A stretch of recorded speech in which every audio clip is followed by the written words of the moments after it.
All right, so I might have to do this now in two videos. I just had a phone call that stopped the video for whatever reason. I don't even know what the phone call was for. It's really annoying, so I apologize. Um, we were talking about pesticides. Hopefully, you guys got all that.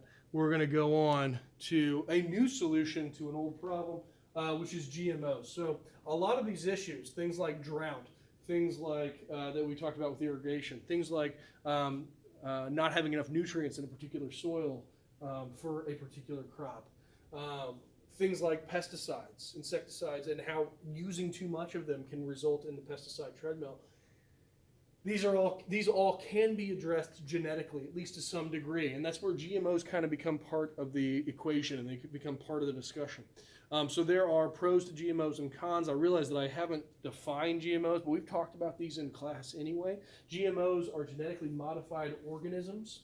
Okay, so these are plants and animals, mainly plants. We've done a lot more work in the plant field than we have with animals. But these are plants and animals that we have went in and scientifically modified. We've taken their genes and we have spliced them, probably with CRISPR more than anything else, which is a gene editing protocol that we use. So we've edited their genes to make them drought resistant, to make them resistant to pesticides, to have them produce a particular chemical that maybe, if you go back to my cricket example, crickets don't like. Okay, I don't even know if crickets eat plants if they're a common pest. But GMOs have wonderful promise. Okay, they really do. They promise us almost everything. Okay, they can increase crop yields. Remember, we're trying to make more food so more people can eat it. They can enable us to have greater nutrition in our food. The book actually highlights this new type of rice called golden rice that has more nutrition in it. Rice is one of the staples around the world. It's the, I think, second most consumed crop in the world. Okay, it's either first or second. I can't remember. I think it battles for wheat every year. If it's the second most consumed crop in the world, obviously if you can make that more nutritionally dense, that means more people are going to, by eating golden rice, they're going to get more nutrition out of it. It's going to make everyone healthier. They can be drought and heat resistant. This is really important in places like California, where I said we grow a majority of our food. Reduction or elimination of pesticides. Pesticides are bad for you. Listen, guys, I was just spraying weeds in my backyard, and I didn't let my kids go out in the backyard for 2 days. Now, why did I do that? Because that particular pesticide has a half-life of 14 days, which means it takes 14 days for it to reduce by half. Okay, 1 to 14 days. It depends on how much is applied, and it depends on the environmental conditions. So I figured I'd give it at least 2 days before my kids go out there and potentially roll around in this pesticide. Okay, and why do I do that? Because the pesticide that was used is a carcinogen. It's a known carcinogen. It causes cancer in high enough doses. Okay, primarily soft tissue sarcoma, which is an incredibly horrible disease. So why did I spray in the first place? Well, I want to get rid of my weeds, and I don't really know of a better sort of natural alternative. I'm looking into that, okay, because I don't want to expose my kids or myself to these pesticides. But it's just one of those things that we do. I don't know the best way to do it. If we can reduce the amount, and by the way, we spray that same pesticide. I'm not even joking. The same pesticide on our corn. Some of the corn that you eat, that I eat, we spray that same pesticide on our apples. It's a horrible thing. It really is. So,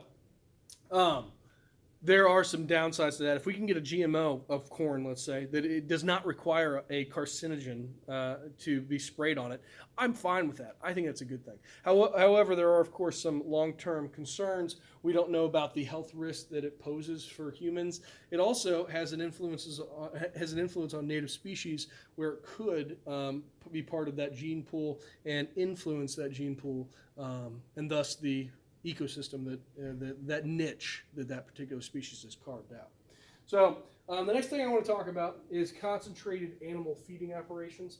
The book really jumps around when it comes to farming. It goes from plant farming, like monocropping, what we think of when we think of farms, to, of course, industrial livestock farming. So here we have an example of a concentrated animal feeding operation, which is really what most livestock farms have become. Okay, this is a poultry farm. You guys have seen these if you've driven and you see kind of a field with these really long barns. Usually they're white.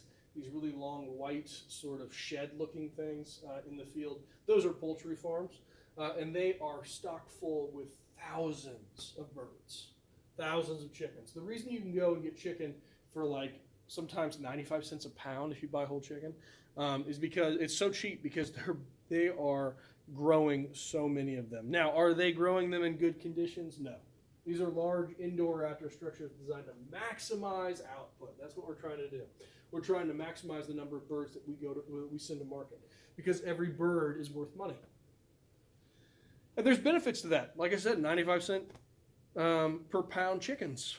That's a lot of food. You know, a chicken can feed a family of 4 if you're not eating a whole bunch. Okay, so for one family, you can spend $5 on a chicken, get a 5-pound bird, and it feeds everybody. Okay, that means that for $5, you just had a meal. Add some grain to it for $6-7, you have a meal. That's a good thing, but is this a good thing? Not necessarily. So fishing has its problems too. It's not without its issues. Fishing or farming of aquatic organisms such as fish, shellfish, and seaweed is known as aquaculture. Aquaculture relies on things called fisheries, which are commercially harvestable populations of fish within a particular ecological region. But here's the big issue. This is the big concern. These fisheries are not governmentally controlled, which means that the government does not have its hand in it. Now, trust me, I'm not one for having the government have its hand in everything. However, if something is not controlled, at least to some degree, and this is changing, we are seeing more and more regulations put on the fishing industry. But if it's not controlled, then it's subject to the tragedy of the commons, which we have talked about now a couple times in this class. Which means, this is why I actually used fishing as an example when we did that lab at the beginning of the year. The tragedy of the commons is that if there is a open area that it can be commonly used, there are going to be people that take advantage of it, to the point of degradation of that commonly used material. In this case, the commonly used area is the fisheries. This leads to, because of tragedy of the commons, it leads to people overfishing, over-harvesting that fishery, and it leads to what's called fishery collapse, which is where 90% of the fish population is harvested or killed. That's very difficult for these populations to stabilize after this. Commercial fishing also results in what's called bycatch, which is the unintentional catching and killing of non-targeted species. We've seen that a lot in the past with things like dolphins. Tuna fisheries were devastating dolphin populations because dolphins love tuna, so they would chase after and try to consume tuna. So if they're part of the tuna that we're trying to catch, obviously we're going to sometimes catch the dolphins instead, and that has a detrimental effect on dolphin populations. We're not trying to can dolphin. Okay, we're not trying to eat dolphin. People like dolphins, so they think they're cute, so they don't want to hurt them, and that is an unintentional, non-targeted killing of a species that people like. So there's been some reform in things like tuna fishing because of that. So sometimes it's a good thing. I have an example up there in the right-hand corner of that very sad sea turtle that is caught by nets or some fishing line. Another untargeted species being affected by commercial fishing. So how can we improve, this whole idea has been on improving agriculture, farming, the way that we basically gather our food now, because we're not hunter-gatherers, we grow it. So these are some of the things, that other practices that we see around the world. They include shifting agriculture, which is also known as the slash and burn method, where this is usually done by individuals that don't have access to the kind of farming equipment that we have access to usually, where they will come in and they will just clear cut an area, usually that's forested, and they will burn off all of the debris. Now, by burning off all the debris, they create this nutrient-rich ash that then quickly disseminates back into the soil. Usually a little rain mixes with the ash and it goes right into the soil. This makes for a very fertile land for at least a few seasons. So they grow crops on that season.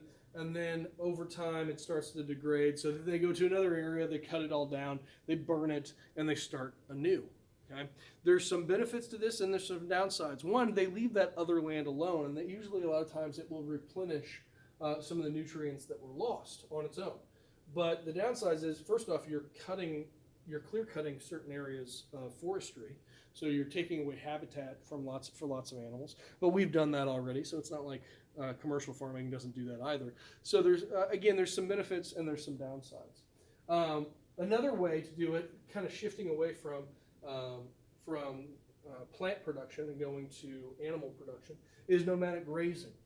This is really the way that we should feed our herds of animals, our domesticated animals like cows. We should let them graze in a particular area until that area is depleted, or at least somewhat depleted, not completely destroyed, but somewhat depleted. And then we take them, usually a couple miles away, to another area where they can feed.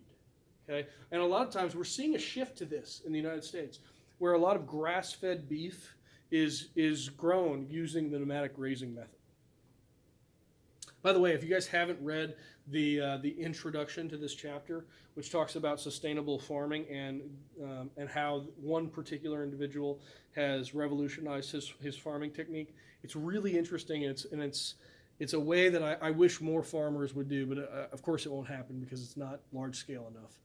So, continuing with better methods, this is where we get the idea of what's called sustainable agriculture, which attempts to fill the need of food. Basically, we all have that need while not degrading the environment.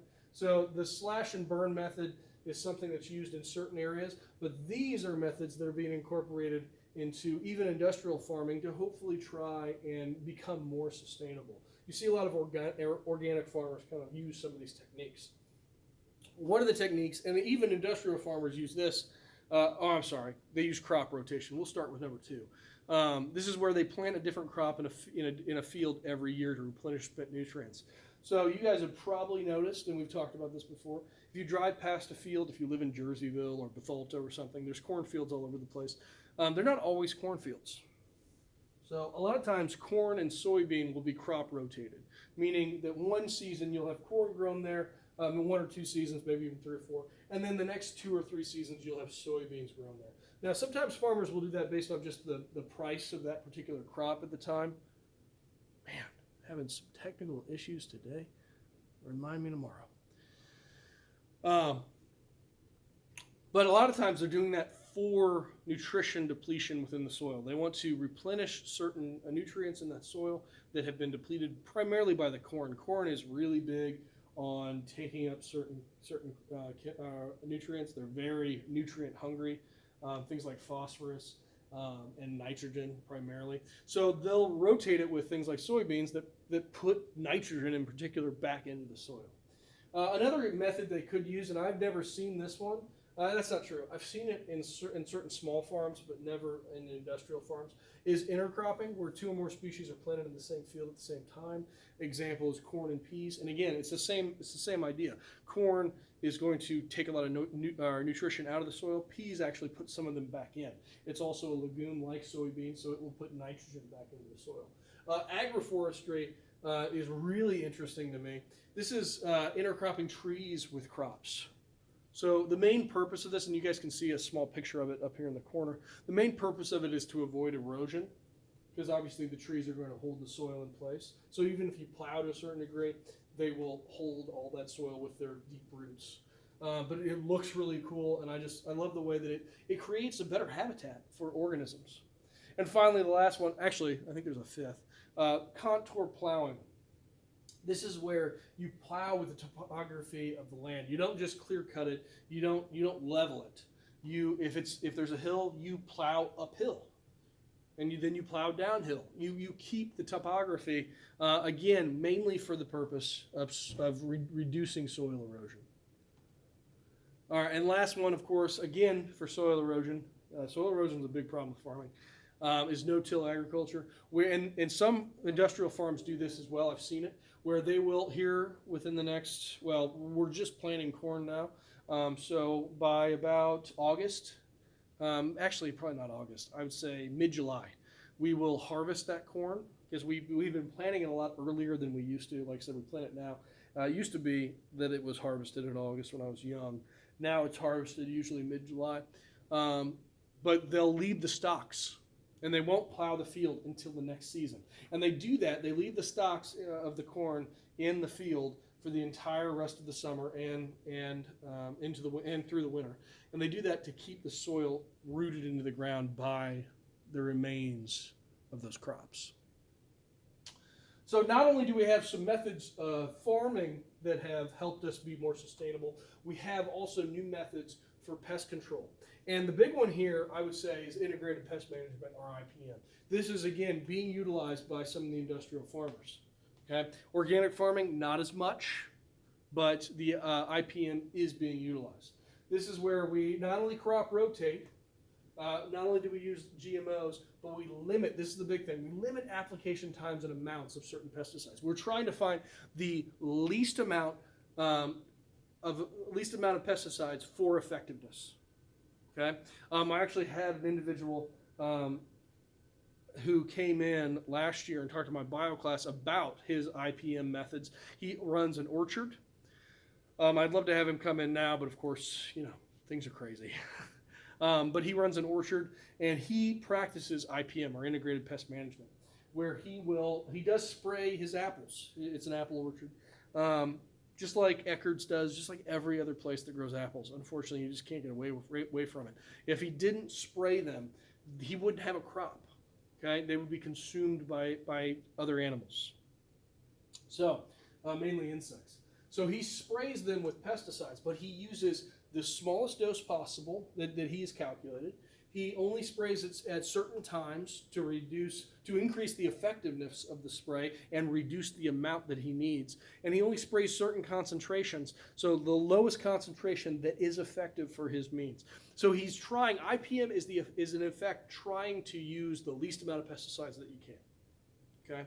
And then there's the sort of the offshoot to that, which is organic farming, which does not use pesticides. Now, that sounds like the best thing, right? If you look at this and you're like, okay, am I going to use buy some fruit that is IPM or buy some fruit that's organic? First off, the organic fruit is going to be double the price.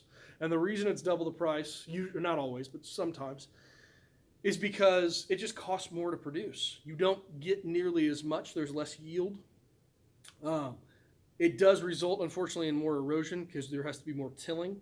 And there's more CO2 production because one of the ways that they control the weeds is through actually burning them with propane torches. So they burn the weeds rather than using pesticides, which is actually a method that you can use at home. Like you can buy a little propane burner and burn your weeds out rather than spraying pesticides on them. I've thought about it. I've thought about using that process.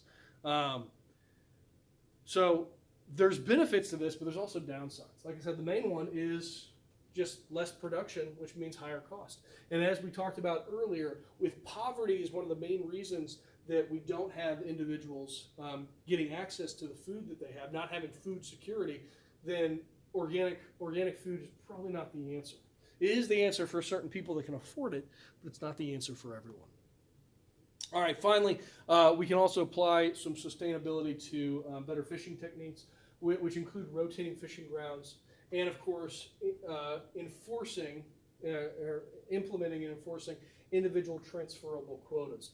And guys, if you've ever fished for anything before, if you've ever been on a government-ran river or lake or even ocean, you know that everything has its season, and some things don't have a season because they're very abundant, but everything in the water is going to have a quota. So I go fishing, I try to go once a year at least. I'm not a big fisherman by any means. I was actually fishing yesterday though, which is interesting. But, oh, by the way, today's question, what kind of fish did I catch yesterday? Or my son caught, rather. Sunfish. Okay, the answer to that question is sunfish. So what type of fish did my son catch? Sunfish. All right, so make sure you guys put that down in the assignment so you get points for this, for watching this lecture. So you guys know if you've ever done any sort of fishing on public land that you have a fishing quota. You can't just fish and bring home 100 fish, okay? I think when I go fishing, I think I have 7. So I go trout fishing, again, usually once a year, and I can bring home 7 fish. and they have to be a certain length. They have to be a certain size, basically, to make sure that they've grown to a correct amount before I harvest it. So anything that does not reach that requirement, I have to throw back in. So even if I catch, let's say I catch 15, I have to throw all of after I catch my 7, whatever, if I continue to fish, whatever I catch after that, I have to throw back in. And that is a way of maintaining better fisheries. Okay, and it's the same thing for large-scale fishing, commercial fishing vessels. So that's all we have for this chapter, guys. We're going to start next time on the next unit. We're just chugging away. We're getting through this. Don't expect anything necessarily tomorrow. I think I might give you guys a break. These are 2 20-minute videos, so this is 40 minutes to lecture. It's quite a bit. So I'll let you guys go probably tomorrow. And then, of course, we will take our little Easter break as well coming up here soon.